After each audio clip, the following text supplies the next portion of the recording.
এখন তুমি আর কারণের সঙ্গে পারবা না, তার ধন সম্পদ বেড়ে গেছে, কিন্তু আমি আল্লাহ যেই দিন ধরবো এই দিন কারণ কিন্তু আরে এই দুনিয়ায় থাকতে পারবো না।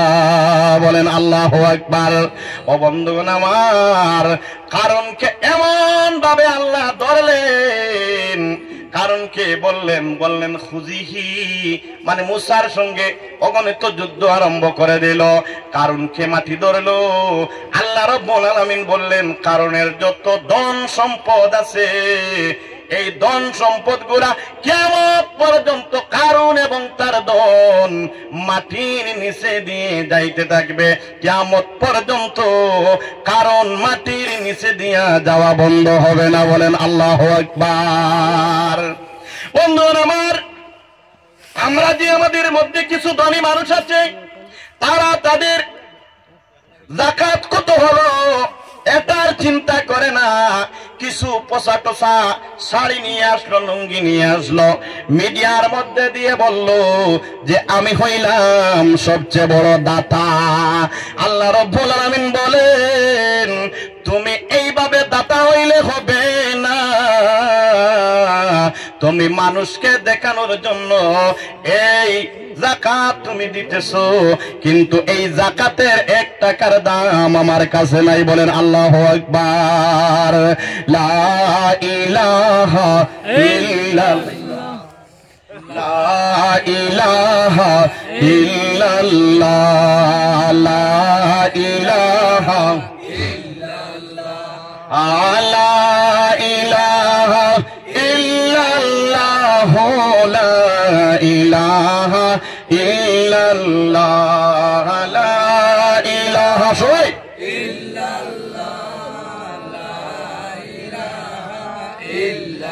লা ইলাহা লা ইলাহা ইল্লাল্লাহ। ভাইজান বহু দূরে মদিনা আমরা কেমনে যাব জানি না, দয়া করো দয়াল আল্লাহ, দয়া করো দয়াল আল্লাহ, মিটাও মনের বাসনা। লা ইলাহা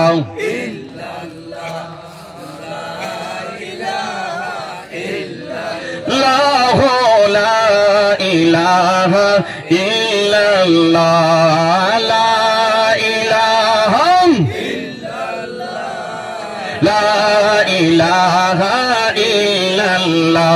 ভাইজান বহু দূরে মদিনা আমরা মদিনার পথ চিনি না, বহু দূরে মদিনা আমরা মদিনার পথ চিনি না, দয়া করো দয়াল আল্লাহ, আমার দয়া করো দয়াল আল্লাহ, মিটাও মনের বাসনা।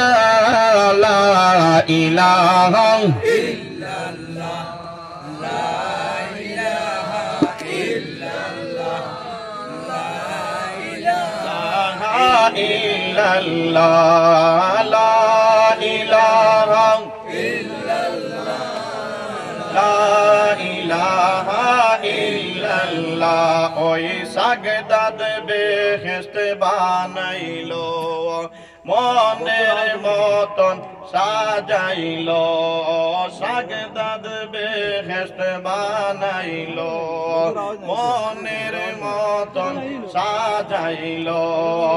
একটা কদম রাখার পরে, একটা কদম রাখার পরে আল্লাহ আজরাইল পাঠাইলা। লা ইলাহা ইল্লাল্লাহ, লা ইলাহা ইল্লাল্লাহ, লা ইলাহা ইল্লাল্লাহ, লা ইলাহা ইল্লাল্লাহ, লা ইলাহা ইল্লাল্লাহ, লা ইলাহা ইল্লাল্লাহ, মুহাম্মাদুর রাসূলুল্লাহ সাল্লাল্লাহু আলাইহি ওয়াসাল্লাম। ভাই কি হয়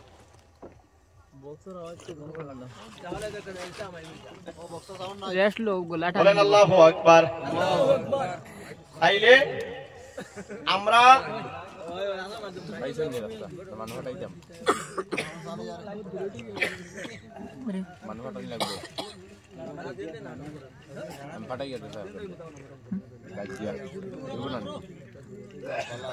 আল্লাহুম্মা সাল্লি আলা সাইয়্যিদিনা মাওলানা মুহাম্মদ ওয়া আলা আলি সাইয়্যিদিনা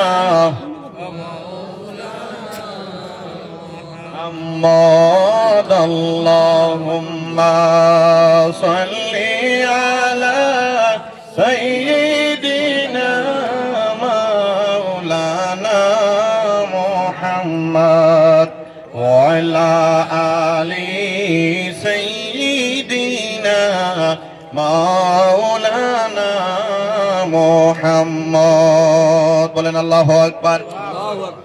মোটামুটি একটু আইছে হ্যাঁ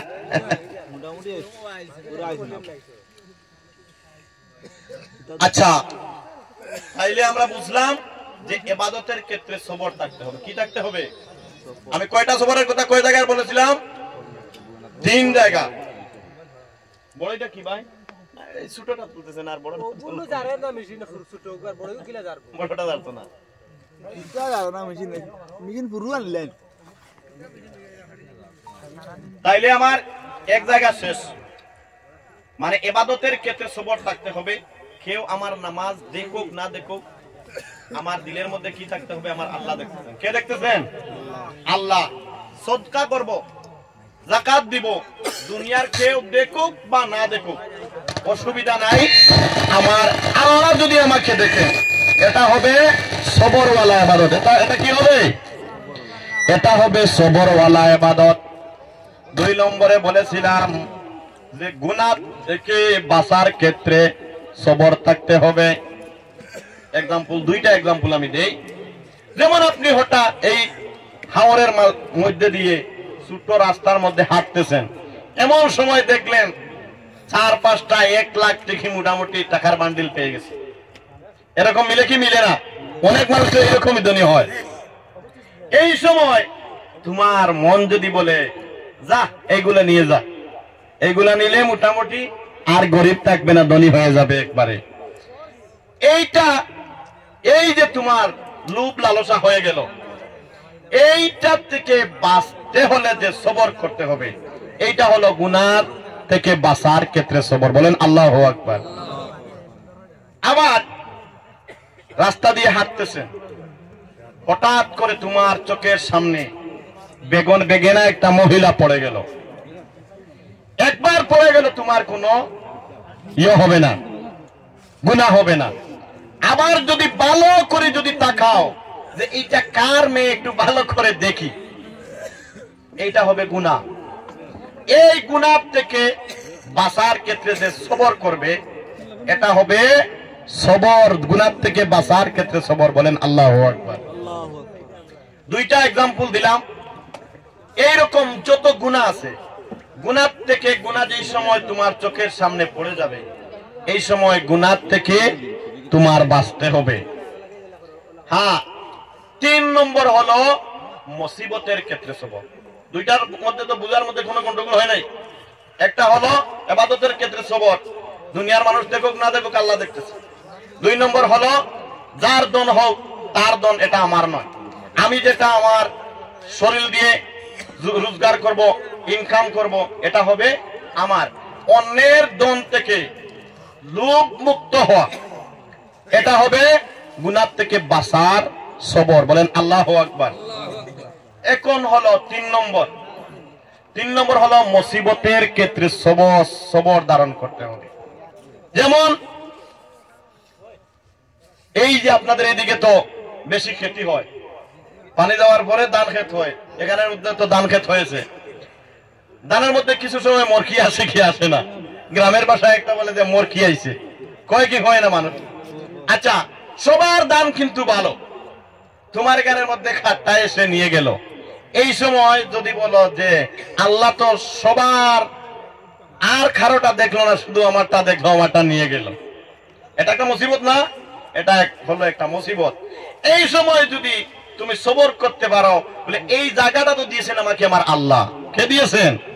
আমার আল্লাহ দিয়েছেন। আমি খেতি করেছি, নিয়ে গেছেন আমার আল্লাহ।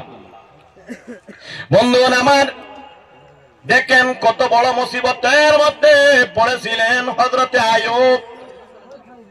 হযরতে আইয়ুব এত সবরওয়ালা একজন নবী ছিলেন, এত সবরওয়ালা একজন নবী। একদিন শয়তান বলল, আল্লাহ তুমি তো তোমার আইয়ুবকে এত প্রাধান্য দেও, এত দাম দেও, কিন্তু আইয়ুব তো তোমার শুকরিয়া আদায় করে, আল্লাহ আমি জানি, কিন্তু তোমার আইয়ুবকে তো কোন দিকে কম রাখো নাই। 7টা বিবি দিয়েছ, 6টা বিবি দিয়েছ, ছেলে সন্তান অনেক দিয়েছ, ধন সম্পদের কোনো অভাব নাই, অভাব নাই। এখন তো আর তোমার আইয়ুবের কোনো কিছুর প্রয়োজন নাই, যার জন্য তো তোমার শুকরিয়া আদায় করে। বলেন আল্লাহু আকবার। আল্লাহ বলেন, না রে শয়তান, ইবলিস না, আমার আইয়ুবের কাছ থেকে যদি আমি সব নিয়েই যাই, এরপরে আমার আইয়ুব কিন্তু আমার রাস্তা থেকে সরবে না। বলেন আল্লাহু আকবার। শয়তান বলল, আল্লাহ গো, আমাকে সামান্য পাওয়ার দিয়ে দাও, আমাকে অর্ডার দিয়ে দাও, দেখবা তোমার রাস্তা থেকে তোমার আইয়ুবকে আমি সরিয়ে আনবো। আল্লাহ বলেন, না রে, হবে না, হবে না, আমার আইয়ুব কোনো সময় আমার রাস্তা থেকে সরবে না। শয়তান বলল, আল্লাহ তুমি আমাকে পারমিশন দাও। আল্লাহ বলেন, যা দিলাম, যা ইচ্ছা তাই কর।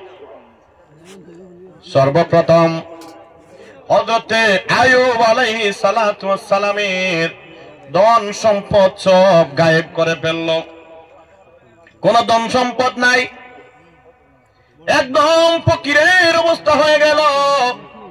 আইয়ুব নবীর ধন সম্পদ কিছু নাই, শুধু উট বকরি এইগুলা আছে। আরেকদিন রাকাল উট বকরি নিয়ে চলে গেল, এসে ডাক দেয়া বলে, ও আইয়ুব তুমি তো আল্লাহর নবী? বলে হ্যাঁ, কিন্তু তোমার উট বকরি যেগুলা ছিল এইগুলা নাই। সারাটা দিন তালাশ করলাম গো নবী, নবী গো, সারাদিন তালাশ করার পর কিন্তু তোমার এই উটগুলা বকরিগুলা গুলা পাইলাম না। হযরতে আইয়ুব নবী ডাক দেয়া বলেন, ও রাখাল রে, আমার এই ধনের মালিক তো আমি না, ওই ধনগুলা আমাকে দিয়েছিলেন আমার আল্লাহ। আমার আল্লাহ আমার ধন সম্পদ নিয়ে গেছে, আমি কোনো দুঃখিত নাই, কোনো দুঃখিত নই রে, কোনো দুঃখিত নয়। ও বন্ধুগণ আমার, হযরতে আইয়ুব আলাইহিস সালাতু ওয়াস সালামের কিছু বাচ্চা ছিলেন, এইগুলাও মরে গেল। এরপরে আইয়ুবের তো আর কিছুই নাই, 6 জন বিবি, মাত্র 6 জন। কয়জন? 6 জন বিবি। হযরতে আইয়ুব আলাইহিস সালাতু ওয়াস সালামের যে গোলাম যেগুলো ছিল, তারাও বলল, আইয়ুব আমরা তো আর তোমার বাড়ির মধ্যে থাকলে হবে না, কারণ তোমার ধন সম্পদ কিছুই নাই, আমাদের তো পরিবার পরিজনেরা আছে, তাদেরকে আমাদের পালতে হবে, আমরা তোমার কাছ থেকে সরে গেলাম। হযরতে আইয়ুব আলাইহিস সালাতু ওয়াস সালাম বলেন, আলহামদুলিল্লাহ, আলহামদুলিল্লাহ, বলেন আল্লাহু আকবার। ও বন্ধুগণ দেখেন কত মুসিবত আইয়ুবের উপরে হয়েছিল, আলহামদুলিল্লাহ বলে আল্লাহর শুকরিয়া আদায় করলেন। শয়তান দেখলো, না না, আইয়ুবের ধন সম্পদ সব গায়েব করে ফেললাম। আল্লাহকে বললো, আল্লাহ তোমার আইয়ুবের তো ধন সম্পদ সব আমি নিয়ে গেলাম, কিন্তু এখন তো তোমার আইয়ুব তোমার উপরে অটল আছে। আল্লাহ বলে, না শয়তান, আমার আয়ুবের সব তুই শেষ করে ফেলবে, কিন্তু আমার আয়ুবকে তো আমি ভালো চিনি, কিন্তু আমার রাস্তা থেকে আমার আয়ুব সরবে না। এখন বলল, আমাকে আরেকটা খবর দেও, আমি তোমার আয়ুবকে এমন একটা রূপ দিব, দেখবেন এই রূপ দেওয়ার পরে তোমার আয়ুব তোমার রাস্তায় আর থাকবো না। শয়তানকে বলল, আচ্ছা ঠিক আছে, তোরে দিয়ে দিলাম। ও বন্ধু আমার, একদিন হযরত আইয়ুব আলাইহিস সালাতু ওয়াস সালাম নামাজে যাচ্ছেন, আর ওই ইবলিস শয়তান মানুষের রূপ ধরে আইয়ুব নবীর পাশ দিয়ে যাচ্ছে। এমন সময় আইয়ুব নবীর উপরে তুতু নিক্ষেপ করেছে, বলেন নাউযুবিল্লাহ। এই যে তুতু নিক্ষেপ করা, এই দিন থেকে হযরত আইয়ুব আলাইহিস সালাতু ওয়াস সালামের আইয়ুব আলাইহিস সালামের শরীরের মধ্যে পচন আরম্ভ হয়ে গেল। এমন পচা আরম্ভ হলো, শরীরের মধ্যে এমন দুর্গন্ধ হলো। 6 জন বিবি ছিলেন, 5 জন বিবি বললেন, ও আইয়ুব, ও স্বামী, তোমার শরীরের গন্ধ আমরা সইতে পারি না, আমাদেরকে বিদায় দাও, তোমার সঙ্গে আর থাকতে পারবো না। ও বন্ধু আমার, বিপদের সময় যদি তোমার স্ত্রী যদি তোমাকে ছেড়ে যায়, তাহলে মনের মধ্যে কত কষ্ট। আরে দুনিয়ার মধ্যে তো সুখের সময় অনেক বন্ধু পাওয়া যায়, ঠিক কিনা? কিন্তু দুঃখের সময় যে বন্ধু থাকে, এটা হলো তোমার প্রকৃত বন্ধু, ঠিক কিনা? ও বন্ধুগণ আমার, আর সর্বশেষ যে বিবি ছিলেন, নাম ছিল রহিমা। রহিমা কিন্তু সাধারণ কোন মেয়ে নয়, সাধারণ ঘরের মেয়ে নয়। এইদিকে তো হযরতে আইয়ুব নবী ছিলেন একজন বাদশা, কি ছিলেন? একজন বাদশা ছিলেন, আর একজন বাদশার মেয়ে ছিলেন হযরত রহিমা। জোরে জোরে বলেন না আল্লাহু আকবার। 5 জন বিবি চলে গেল, কিন্তু হতাশ হলেন না আইয়ুব নবী, বলেন আলহামদুলিল্লাহ, যাও, বিদায় দিয়ে দিলাম। 5 জন বিবি চলে গেল। হযরতে রহিমা ডাক দিয়ে বলল, স্বামী গো, তোমার ধন সম্পদ সব শেষ হয়ে গেল, তোমার 5 জন বিবি চলে গেল। ও বন্ধুগণ আমার, আজকের যুগের যদি আমাদের দেশের মহিলারা হইতো, তাহলে কি বলতো যে তোমার 5 জন বিবি তো চলে গেল, আমিও কিন্তু আর থাকতে পারবো না, আমি তো তোমার 5 জনের 6 জনের সঙ্গের একজন, আমিও চলে গেলাম। হবে কি হবে না?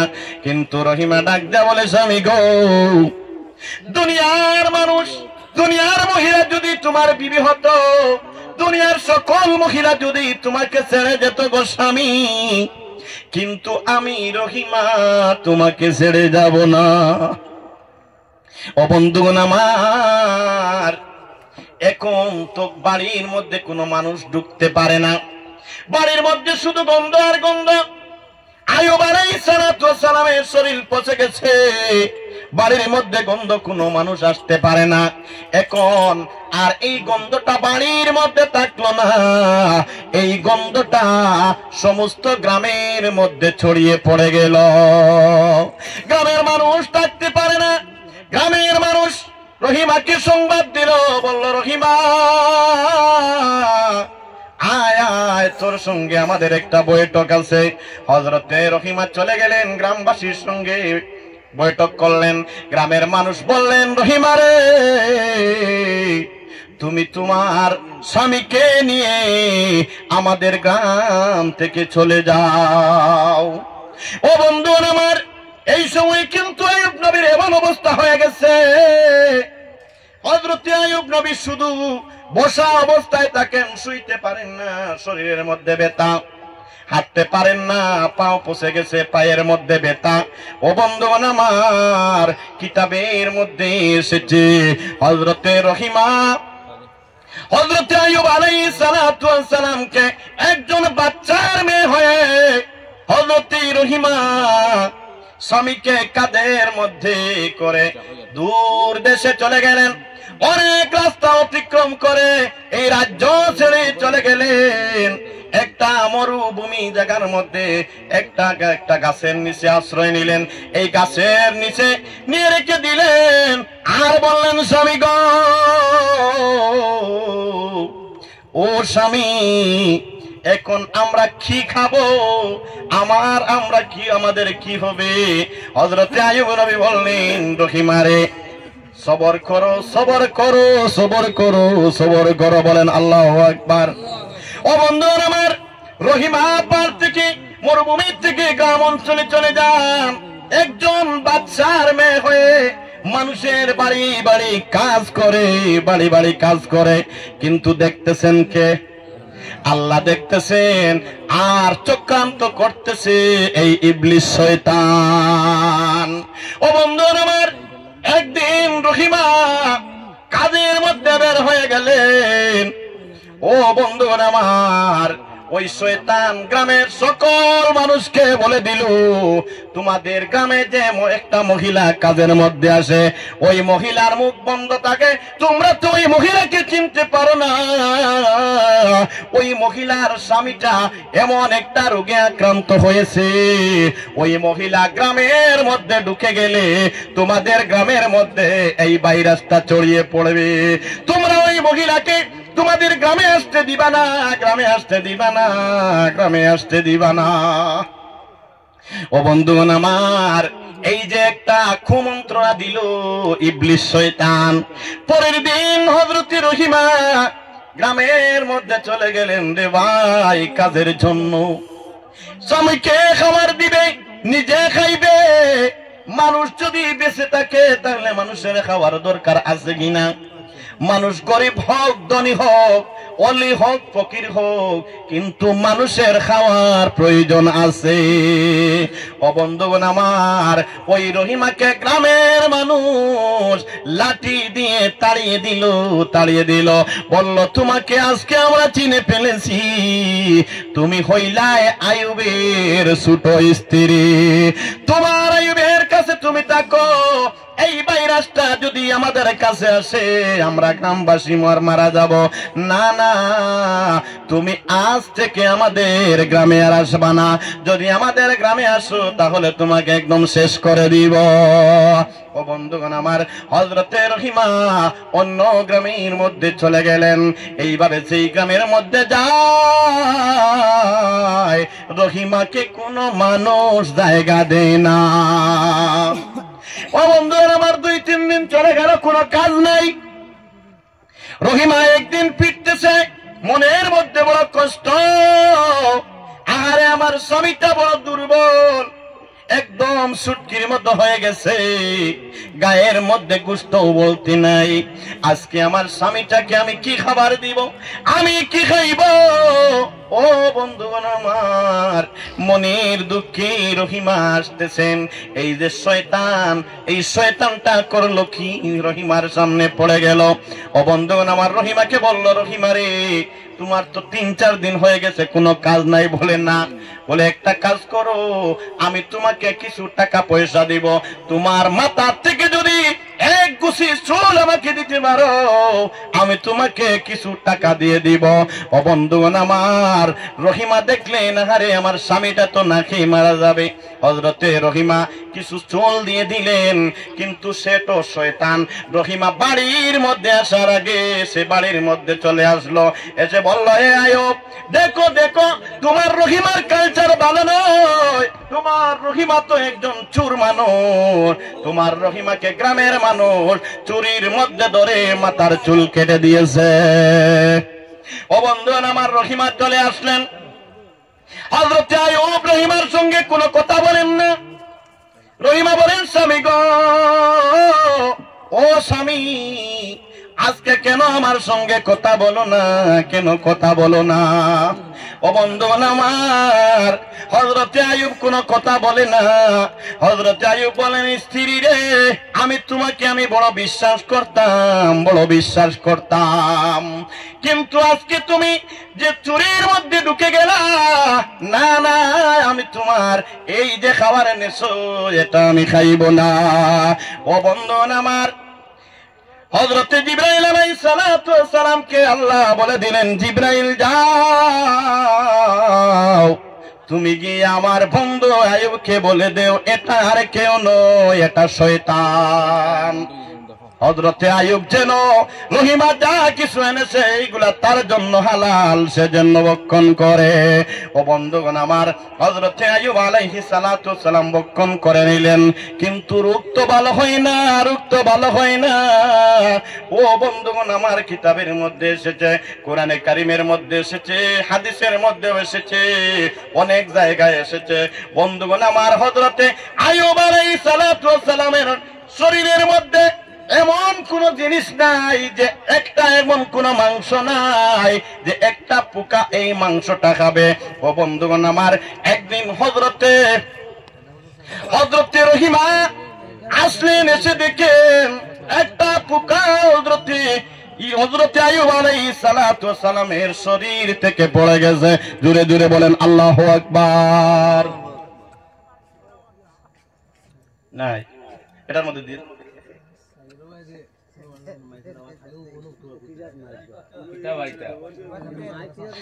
লা ইলাহা ইল্লাল্লাহ, লা ইলাহা লা ইলাহা ইল্লাল্লাহ, লা ইলাহা ইল্লাল্লাহ, লা ইলাহা লা ইলাহা ইল্লাল্লাহ, লা ইলাহা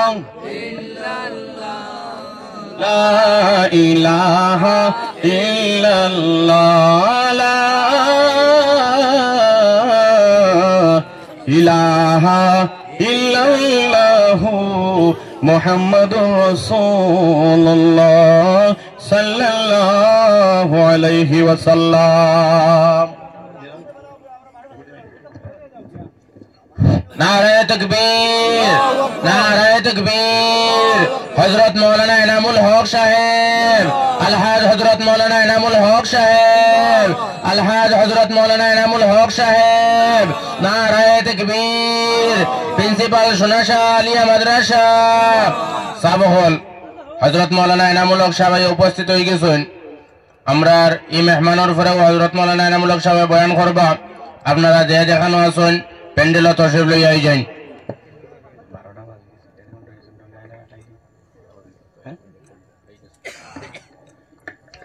সম্মানিত উপস্থিতি, আমার যেতটুকুর মধ্যে গেছে এতটুকুর মধ্যে না ওইদিকে, কিন্তু আপনারা জানেন আমি আর বলছি না। মানে সব কিছু বলার মূল কারণ হলো যে আমি বলেছিলাম মুসিবতের ক্ষেত্রে সবর। অনেক মুসিবত চলে গেছে, এক টুকরা মোটামুটি মাংস নাই, এরপরেও শুকরিয়া আদায় করেছেন কার? বলেন আল্লাহর। আল্লাহর। কার শুকরিয়া আদায় করেছেন? আল্লাহর শুকরিয়া আদায় করেছেন। বন্ধুগণ আমার, যেই সময় হযরতে আইয়ুব আলাইহিস সালাতু ওয়াস সালামের মুখের মধ্যে, জিহ্বার মধ্যে পোকা গিয়েছে, এই সময় হযরতে আইয়ুব কেন্দে কেন্দে বলেন আল্লাহ আমার সমস্ত শরীরকে নিল। আল্লাহ আমি একটা বার তোমাকে বললাম না, কিন্তু আল্লাহ গো আমার জিহ্বাটা বাঁচাইয়া রাখো আল্লাহ। এই জিহ্বাটা যদি পোকায় খেয়ে ফেলে গো আল্লাহ, ও আল্লাহ আমি তোমার পাক নাম কি দিয়ে জপ করব? জোরে জোরে বলেন না আল্লাহু আকবার। এই সময় বন্ধু আমার আল্লাহ দেখলেন আর হবে না, আর হবে না, আর হবে না রে, আমি আমার আইয়ুবের দোয়া কবুল করে নিলাম। জোরে জোরে বলেন না আল্লাহু আকবার। ও বন্ধুগণ আমার, তাহলে মুসিবতের ক্ষেত্রে আমাদের সবর করতে হবে। জোরে জোরে বলেন না আল্লাহু আকবার। তাইলে তিন জায়গা আমি বলে দিয়েছি, সময়ও শেষ হয়ে গেছে। আমার মাওলানা ইনামুল হক সাহেব বসে গেছেন। আর আমার কথাবার্তা থেকে যদি কোনো কষ্ট